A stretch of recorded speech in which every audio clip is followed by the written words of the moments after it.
Hello everyone. Human health and disease part 13। इसमें जो topic है ह्यूमन हेल्थ एंड डिजीज़ काफ़ी इम्पोर्टेंट टॉपिक है, ये बोर्ड के लिए। डिजीज़ का क्वेश्चन कि any 5 types of disease, it's causative agent, symptoms, एक तो इस टाइप का क्वेश्चन है।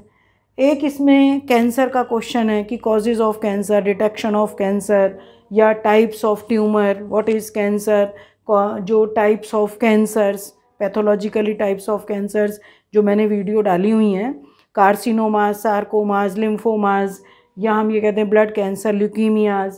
तो ये डिफरेंट टाइप्स के कैंसर हैं। और कॉजेज़ ऑफ कैंसर में फिज़िकल, बाई फिज़िकल मीन्स जैसे फिज़िकल में किसी भी तरीके से ये कह सकते हो कि एक्स रेज है, गामा रेज है, यूवी रेज है।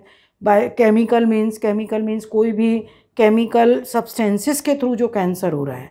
और एक होता है इसमें कि मतलब कोई भी बायोलॉजिकल प्रोटो ऑन्कोजीन सभी की बॉडी में है, they are converted into carcinogenic agents, मतलब proto oncogenes converted into oncogenes. तो इस टाइप का कैंसर की कई वीडियो मैं डाल चुकी हूँ और काफ़ी इम्पॉर्टेंट टॉपिक है। इस साल के लिए भी बोर्ड के लिए इम्पॉर्टेंट क्वेश्चन हैं ये। अब आज की वीडियो का हमारा टॉपिक है possible symptoms of cancer. Cancer की पहचान कैसे होगी? मोस्टली देखो, जो कैंसर आजकल बहुत कॉमन कैंसर है कि ब्रेस्ट कैंसर है फीमेल्स के केस में, सर्विकल कैंसर ये भी फीमेल्स के केस में है, और मेल्स के केस में जो बहुत ज़्यादा टोबैको च्विंग करते हैं, गुटखा वगैरह ये सब चीज़ लेते हैं, तो माउथ का कैंसर है। और कैंसर का मैंने तुम्हें ट्यूमर्स का बताया भी था, benign tumour and malignant tumour. Benign tumour का मतलब ये होता है कि एक ही जगह है वो, मतलब बहुत ज़्यादा स्टार्टिंग में या वैसे पेनफुल नहीं होता, पर मैलिग्नेंट ट्यूमर जो होता है वो डेंजरस है। उसमें मतलब एक तरीके से फियर है कि अगर मान लिया माउथ के केस में है कि माउथ कैंसर हो जाता है और वो मैलिग्नेंट टाइप है, तो वो स्प्रेड होके पूरा का पूरा टंग की एरिया में, फेरिंग्स के अंदर, इसोफेगस के अंदर, उधर रेस्पिरेटरी सिस्टम में भी पहुंच जाएगा और पूरी एलिमेंट्री कैनाल में स्प्रेड होगा। तो इस तरीके से वो मैलिग्नेंट टाइप है।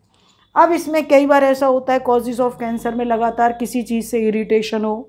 कश्मीर में कहते हैं जो कांगड़ी होती है, छोटी सी अंगीठी, वो लिए रखते हैं अपने साथ में, तो मोस्टली कहा जाता है कि लगातार इरिटेशन हो रहा है, हीट का इरिटेशन हो रहा है, तो वहाँ पर एब्डोमेन का कैंसर हो जाता है। लोहार वगैरह जो होते हैं बहुत तेज़ धूप में काम करते हैं, स्किन का कैंसर होने के चांसेस बहुत रहते हैं। मतलब लगातार किसी चीज़ के लिए इरिटेशन। कई बार ऐसा होता है कि हम लोग गिरे, हमारा दांत वगैरह टेढ़ा मेढ़ा टूट जाता है, और वो लगातार दांत हमारे, मतलब समझ लो चीक्स में लगातार वो लग रहा है और इरिटेशन कॉज कर रहा है, तो उस केस में भी ये सोचना चाहिए कि कैंसर होने के चांसेस हैं।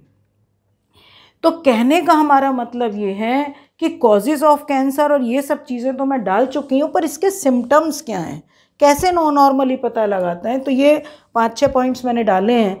परसिस्टेंट कफ और होर्सनेस इन ए स्मोकर, बहुत ज़्यादा स्मोकिंग करते हैं लगातार, उनको मतलब काफ़ी टाइम से लगातार खांसी रहती है, होर्सनेस रहती है, तो बहुत चांसेस हैं कि भाई लंग्स वगैरह का कैंसर तो नहीं है।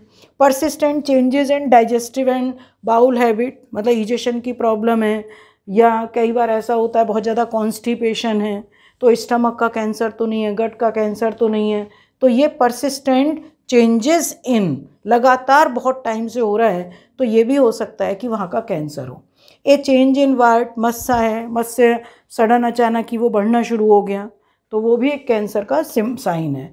ए हार्ड और lump area in the breast, unexpected diminished और लॉस्ट एपेटाइट, अगर मान ले लगा भूख लगनी एकदम बंद हो गई है, भूख नहीं लग रही है, जरा भी हम खाने को देख रहे हैं, उसको देख के जी मिचलाता है, वोमिटिंग होती है, तो ये भी एक कैंसर के साइन है। अनएक्सप्लेन लो ग्रेड फीवर, ज़रूरत से ज़्यादा लो ग्रेड फीवर है ल्यूकीमिया के केस में, ब्लड कैंसर के केस में, या अदर और भी केसेस में low grade fever. Unexplain loss of weight, एकदम तेज़ी से वेट लॉस हो रहा है, तो ये शुगर के केस में भी हो सकता है। शुगर के केस में दोनों केस होते हैं, वेट गेन भी होता है, वेट लॉस भी होता है। तो अनएक्सप्लेन लॉस ऑफ वेट है, ये भी एक इसका क्या है, possible symptoms.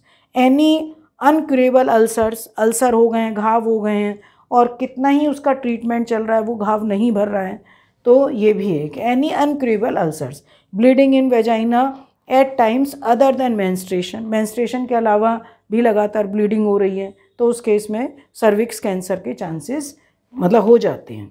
Non injury bleeding, अगर कोई इंजरी भी नहीं हुई है और तब भी लगातार ब्लीडिंग हो रही है सरफेस ऑफ द स्किन या माउथ से या और भी दूसरी बॉडी की ओपनिंग है वहाँ से लगातार ब्लीडिंग हो रही है, तो उस केस में भी हम ये कह सकते हैं कि ये एक कैंसर का सिम्टम हो सकता है। ठीक है, तो बहुत ध्यान से सब बच्चे, बायो के बच्चे हैं और बायो के बच्चे जब इस चीज़ को पढ़ते हैं तो नॉर्मली मतलब इन चीज़ों को समझना चाहिए।